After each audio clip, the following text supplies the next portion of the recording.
It's no surprise that people are sick of the traditional 9 to 5. We see people talking about it online. Chances are if you go into any office that works in the traditional 9 to 5 setup, you can ask any of them if they're tired and they will say yes. Work-life balance is hard to manage. You don't have time to do things like clean on a regular schedule or keep up with laundry. The list can go on and on. People with autism know this all too well and are often described as the canary in the coal mine for the workplace. Things that happen in the workplace that lead to burnout for people with autism will shortly result in burnout for the rest of your workforce. This is why we've seen a lot of people with autism turn to jobs that are more flexible or work for their schedule and when their energy comes in waves. A lot of people are freelancers or entrepreneurs that can dictate their own schedule and they can work when their focus is with them and not when they're required to. So if we know this, why are we seeing so many companies require return to work in the office? We're going to discuss that and so much more today and take a deep scope of what burnout looks like in the office and how regular everyday things lead to burnout that you didn't even realize, what it looks like at a company that does support your needs, and why holding on to your anxiety at work to get things done is not actually making you more productive. I'm going to compare companies that I worked for that did and did not support my needs. I'm also going to dive into the masking and coping mechanisms that I obtained to fit into a neurotypical workforce. That ultimately led to me burning out and having to find a new job. I hope this helps someone out there understand themselves a little bit more and start that conversation with your manager, or look for a job that fits your needs better so that you're not driving yourself to burnout constantly. So let's dive in. How does an 8-hour workday in the office lead to burnout? Well, first of all, it requires a lot of focus to be in an office away from your comfortable space for 8 hours a day. If you're neurodivergent, your energy and your focus probably don't come in a 9 to 5 schedule. This is just one of the many reasons why working in an office environment is a lot of times not sustainable for someone with autism. Things like the brightness of the lights, or people talking in the background, a coworker's lotion that's very strong, or food they heated up in the microwave. All of those sensory inputs are actually overstimulating and can be exhausting.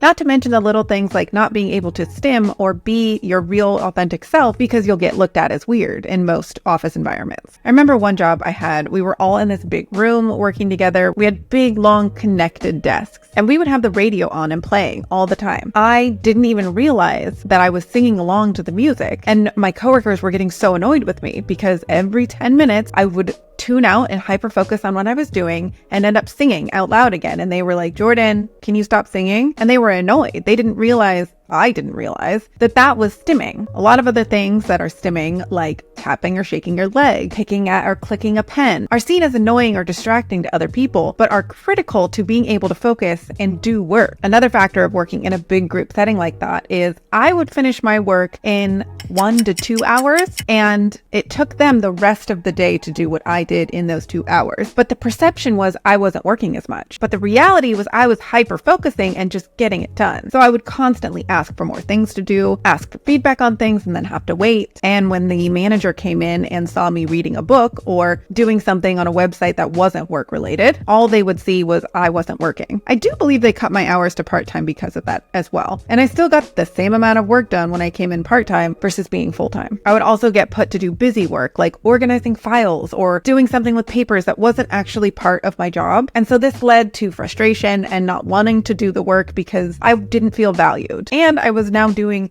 double the work. It's very common for people with autism to have a very short career places and leave after a year, either from burnout, not being fulfilled by the work anymore, or not being able to dopamine source from what they were doing. I've experienced this so many times, and now that I understand what it is, it's very clear of what happened. There are so many times where I've had conversations with my manager where I was like, I don't feel like I like my job anymore, and I don't know why. Nothing really changed. I just don't feel the passion behind what I'm doing. And there's times I've had to completely reinvent what I was doing. I was fortunate enough to be in the lead or head of the department when I was there to be able to do that. But for a lot of people, that's not available. The job that I had right before I realized I was autistic, that was not supportive to my needs at all, but I happened to have an office, so I could close the door and do what I needed to do. The perception wasn't as bad because I was physically there, so people saw that I was working. But when I had my door closed, it was for things like taking a nap, scrolling on Instagram. And when my door was was open, I was in deep focus work. In reality, this is also the job where I was doing at least 2 or 3 people's jobs. And to sustain that, I was in a constant state of fight or flight. I felt like my anxiety was the one thing that I needed to be productive and be a high performer. And at the end of the day, it still wasn't valued. I was still just another number. So all of that extra effort, all of that overtime I put in didn't really account to anything besides leading to me burning out. I worked so fast that I had the time to do the job of 3 people, but I did not have the energy to do it. So I supplemented that with venti or Trenta cold brews 2 or 3 times a day, energy drinks, just to get my brain working again. And then the only way I was actually able to get sleep was either through naps because I was so exhausted that I physically could not stay awake in the middle of the day, or passing out when I got home and sleeping from like 6 o'clock to 7 the next morning when I had to wake up and start the whole routine over. I also didn't realize during this time that alcohol was my one way of unmasking and being my true and authentic self and relaxing, which is also not a healthy coping mechanism. But I had that need to relax and come down from this high anxiety daily environment I was in. This is the job I started going to therapy at and realized that I wanted to overcome my anxiety because it was taking a terrible toll on my life. But I was not quite ready to let go of that piece of my anxiety that kept me a high performer. I was worried about losing my job. I was worried about not being able to be productive. I was worried about being lazy. But in reality, what was going on beneath the surface is I wasn't being accommodating to my body and my needs. Now, let's talk about a job that does support my needs. I was fortunate enough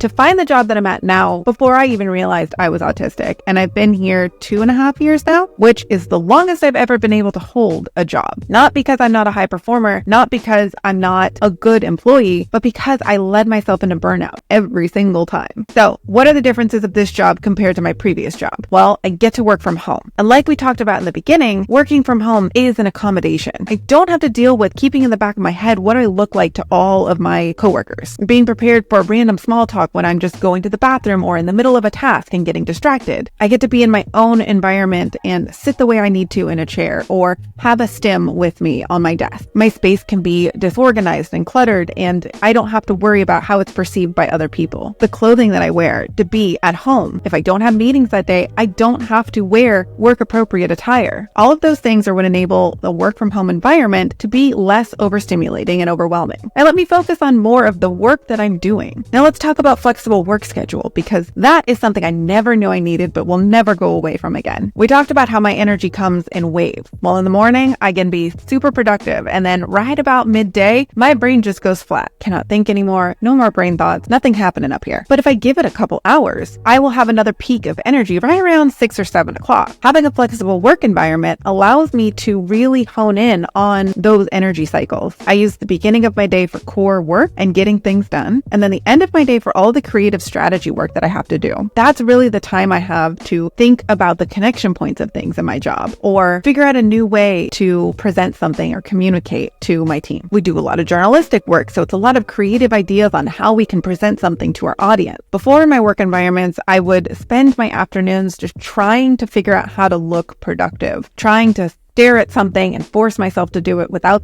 actual energy to be able to do it. And now I can do things like read for a couple hours in the middle of the day, give my brain a break, watch a TV show, go do the laundry, relax with my animals, and then come back and pick up where I need to when I have the energy. Those 2 things alone have enabled me to stay at this job and find enjoyment in my work longer than I've ever been able to before. Now let's talk about discussing this with your manager or your employer, because unfortunately there are still a lot of places where it's not really safe for you to discuss your neurodivergence at work or with your friends and family. We still see discrimination for disabilities happening in the workplace, even though there's so many laws and protections against it. And sure, you could go back and sue if you had the right paper trail and amount of money for lawyers, but at the end of the day, the quality of your life and having a good job might be more important than telling them that you're autistic and you need to work a certain way. So do whatever you feel comfortable with. Again, I'm fortunate enough to have an environment where I can be candid with my boss and my employer about the accommodations I need, and they already had an environment set up for me to thrive in before I even knew what accommodations I needed. So sometimes it might be a matter of looking for a job that already has those systems in place for you.